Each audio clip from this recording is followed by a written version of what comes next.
Hey troops, Roxy here, and welcome to Roxy Plays Games. And we are back with Erhola 2. Yes, another video for this fantastic game stroke add-on. It's been out for FSX and P3D for a good few years now, and recently released for Xplane 11, and I'm thoroughly enjoying it. So I've actually got two accounts on this one. I've got my main account that obviously I play on, and I have got this tutorial account which well, speaks for itself. I'm doing all the tutorial videos on. So first of all, before I get into the meat and bones of the video, I just wanted to go through a couple of things. Firstly, I wanted to thank everybody who has given me a like on my previous videos, and also for those of you that have subscribed to the channel. It is actually really appreciated. For those of you, well, obviously if you've watched it, then you'll know what I'm going to be saying. But in a nutshell, if you haven't watched any of my other videos and this is your first one, my intentions aren't to be a top YouTuber or anything like that. One, I don't have the time, and two, I don't really have the know-how, the knowledge to be able to do it. But I enjoy it. I enjoy watching YouTube videos. I enjoy watching Twitch streams, and I enjoy helping people. That's my passion. My kind of life is always been in helping people. I'm a personal trainer and nutritionist by trade, so it's in my blood to help people. But I love gaming. I absolutely love gaming, and well, I suppose like any YouTuber or Twitch streamer or whatever is going to say, if they can do it for a living, playing games and getting paid for it so that they can live, then it's a win-win-win for anyone that wants to do that. I would love to do that, but it's just never going to happen. Like I say, I just don't have the time, I don't have the knowledge, I don't have the space, although I've got the equipment to be able to do it. It's just not practical in this point of my life. Maybe when the kids are older and moved out or whatever. But anyway, so I just wanted to thank all of you guys out there that have liked and subscribed. It is really appreciated, and it's kind of inspiring me to want to do more videos to help you guys out.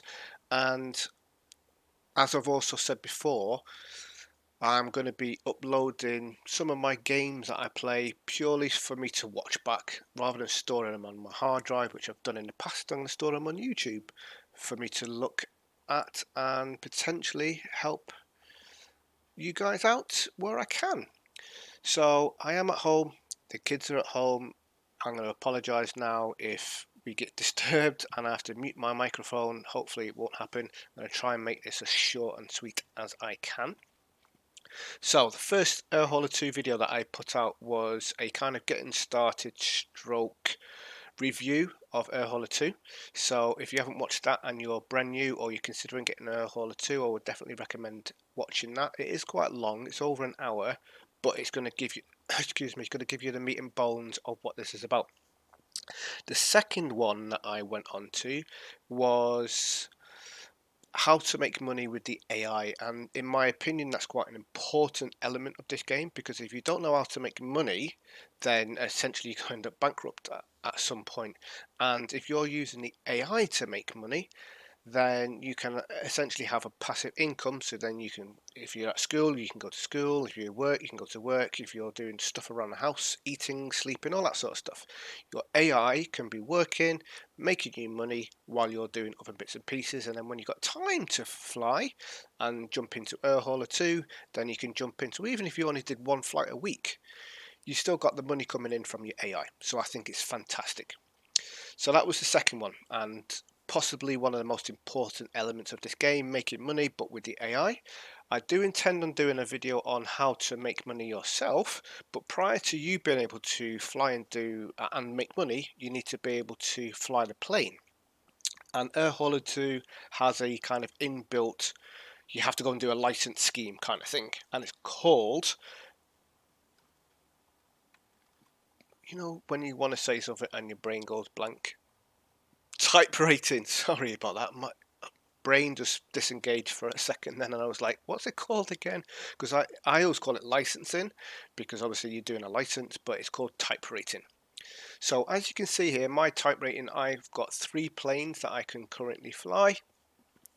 And what I didn't realize is when you do a flight or a type rating in one of your companies, it applies to all of your companies. So if you've got multiple companies like I have, so I've got this one, which is my kind of tutorial company, and then I've got my main one that I fly in, and then I've got my one that I test stuff, bits and pieces out in, then it actually goes into all of them. So that's kind of a good thing in a way, because it means you don't have to do the same type rating multiple times.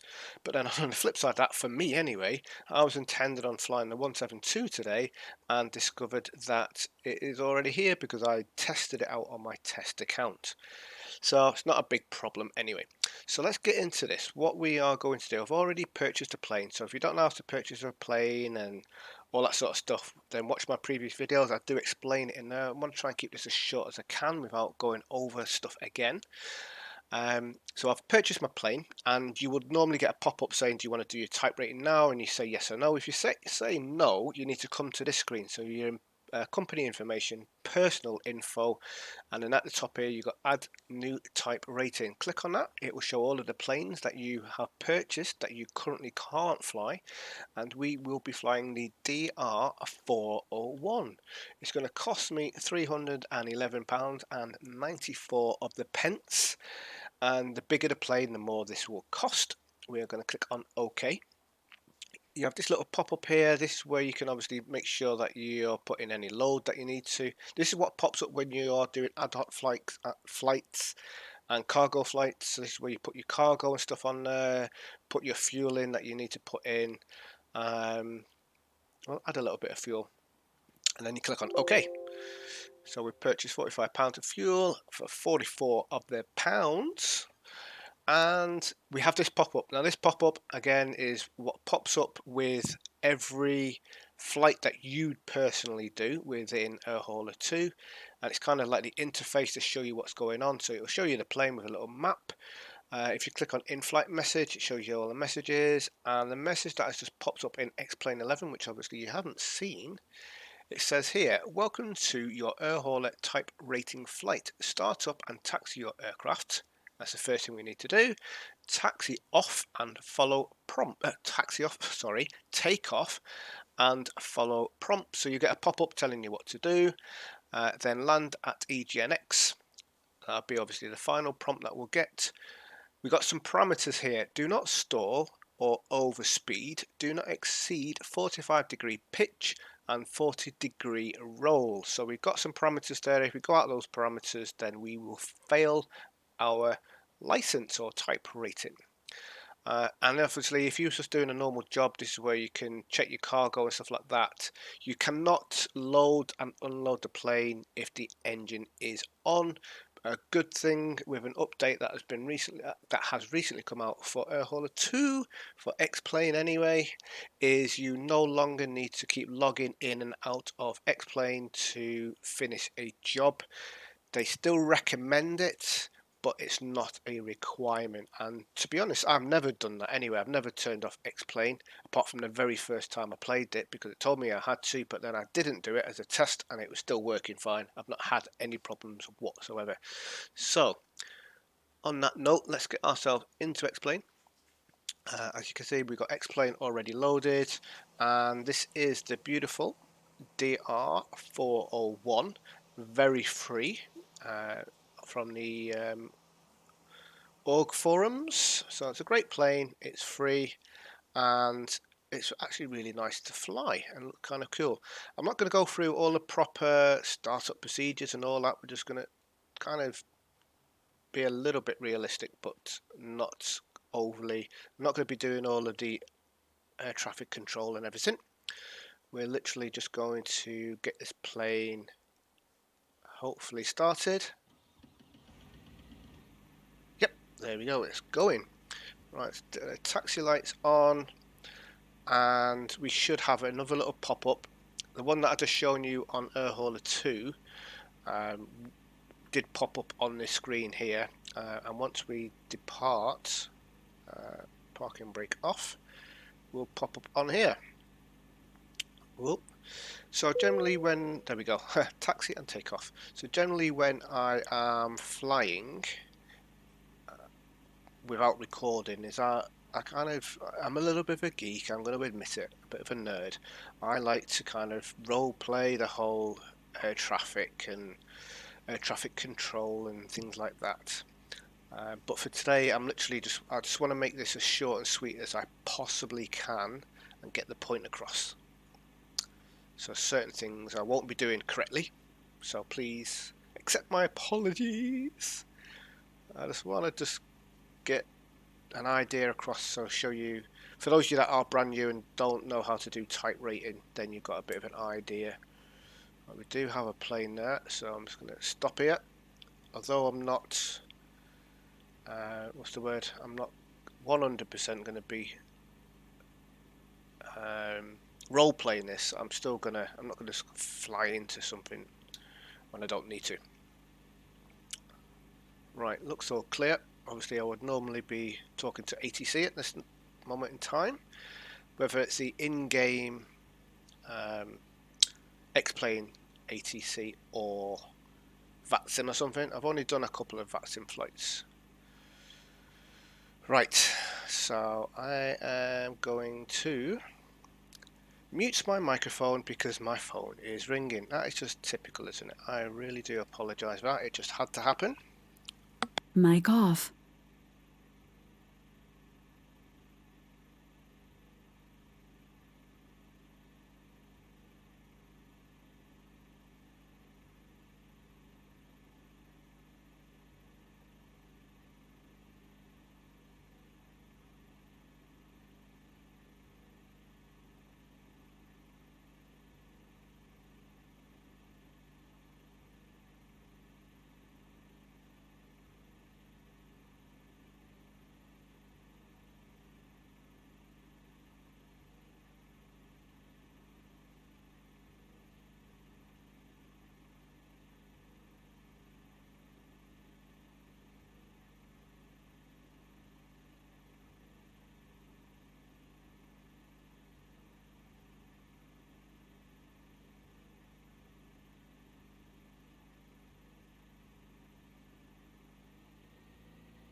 Mic on. And I am back. Apologies for that. It's just typical, isn't it, that I start recording, it's all quiet, and then my phone decides to ring. Right, so we've took off, and we've had our next little message pop up telling us to climb to 3,000 feet indicated. So I'm just going to set my altimeter to 3,000, and you can hand fly this. Oh, just bring that nose down a little bit. You can hand fly this, or if you want to, and certainly in the jets I would probably recommend, unless you really like hand flying them, is going on autopilot. So we're going to do that just to show you that it can be done. We're going to stick flight directors on. We are going to stick vertical speed, and let's set that to 1,000 feet per minute, and then stick autopilot on. We'll head on this heading and go. Oh, that sun's bright on the display here.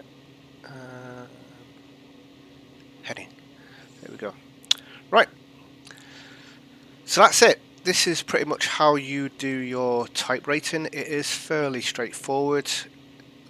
You obviously, once you've done your initial bits and pieces on the Airhauler 2 interface, you jump into Xplane and you just follow these prompts. It tells you what to do. Sometimes it takes a few seconds for it to change. That was quite quick. Generally it takes I don't know, 5 or 10 seconds, maybe a little bit longer. But it's telling us now to head on a heading of 193. So we want to bank right. To 193. And we're remaining on this altitude. Sometimes it will tell you to do one, sometimes it will tell you to do two different things, like altitude and heading. As far as I'm aware, and we're going to find out on this one, once you've done your initial climb, you'll get 3 prompts that will pop up, and then your final one to land. So we'll just see. This is the first one. We'll see if we get another 2 before our landing prompt. I haven't taken note. I've done this 3 times. This is the 4th time now, and I haven't taken notes because I've just done them. So this will be the first time of me actually mentally recording how many times the prompts change. And I don't know if it's different for jets. Okay, so this is the second one. So we're now going to turn to 330, and we are going to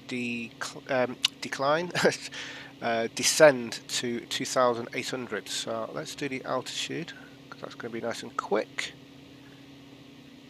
And let's turn on a heading of 330, which is, let's go bank right. I generally look to see which is the quickest way, left or right, and we can see it's obviously on this kind of half of the compass. So this is it. It's I'm going to say it's not super exciting, so sorry if you're expecting something fantastic here. This is it. You get a couple of prompts telling you to turn, to either climb or descend, and then eventually land. So let's see if we get one more prompt after this one. See what happens. Let's decrease our speed a little bit, so we're just cruising.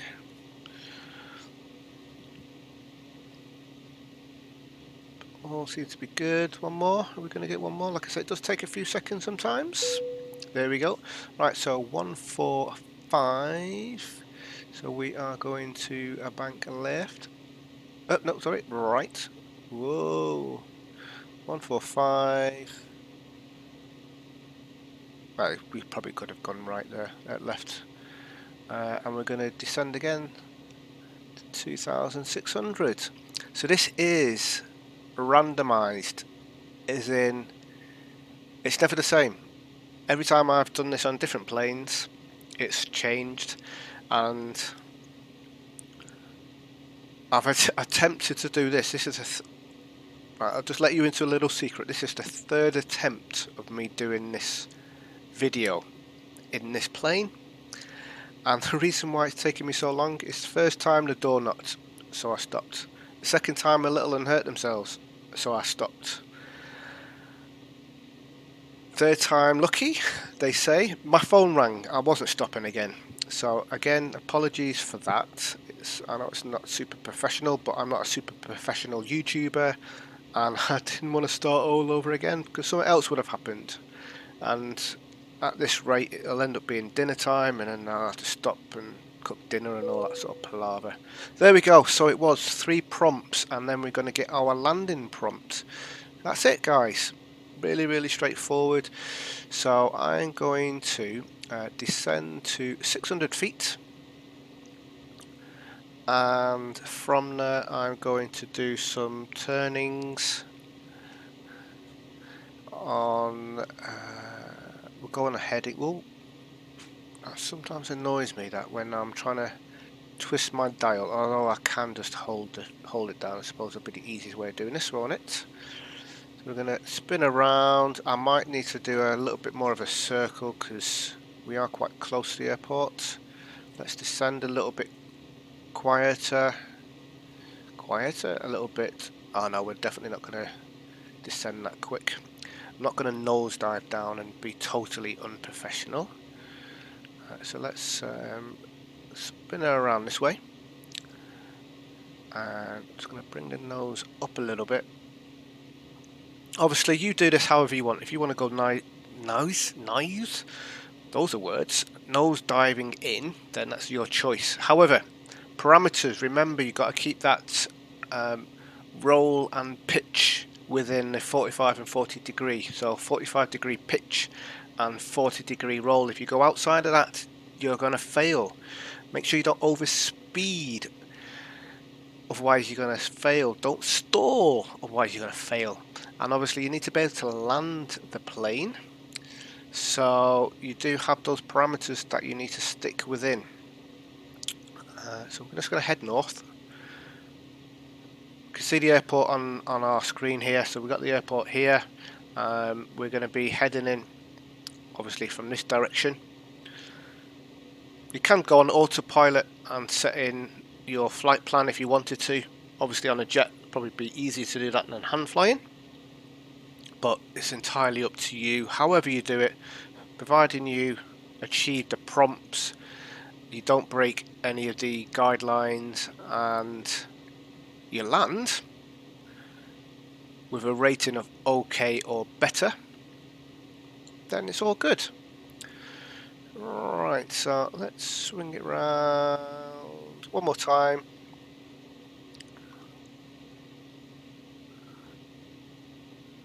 So we want 275 as the course, but that's not the runway heading. So there's the runway. Let's drop the nose down a little bit more. And then we're going to go on to hand flying it in for the landing. So let's put some flaps down. Let's turn off autopilot. And let's take over the plane. Whoa. Bit of turbulence going on there. Not what I was quite expecting.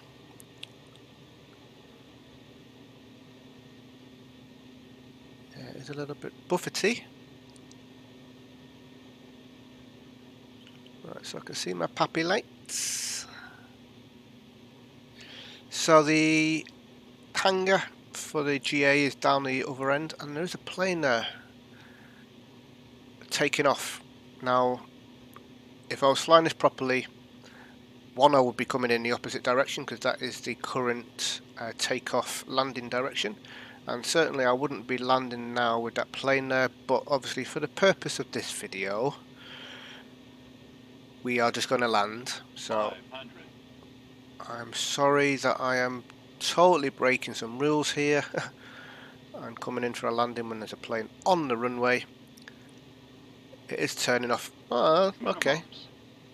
It's safe, but I wouldn't have been approaching then. I would have been coming in the opposite direction. When I fly me on and I'm doing the whole role playing bits and pieces, I do check to see what runway I should be landing in using ATC and all that. 100. So yeah, the hangar for GA is the opposite end, so I am going to kind of float it all up a little bit rather than 40. taxiing for miles. 30. 20. We're looking for an OK landing or better. 10. Great landing, so I'm happy with that. Brakes on. I was hoping to get off there, but we'll take the next junction. Cool. Whoa, whoa, easy tiger.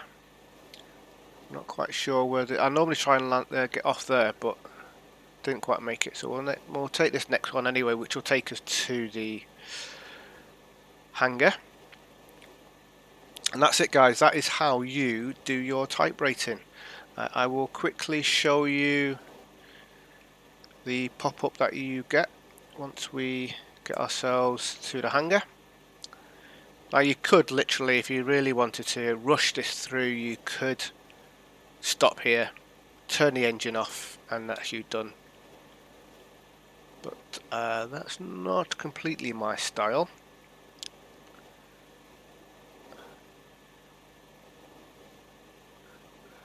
Nothing coming left and right. Nope, we're all good. Yeah, I do like to be a little bit realistic. Obviously, it's a simulator at the end of the day. It's not an arcade fighter playing game. where you can just go smashing into everything. Hulk smash! No, we are of course trying to simulate as best as we can. I didn't really want to stop there. Brakes went on a little bit hard. Let's move up a little bit. Sorry. So this is my little hangar just here on the right.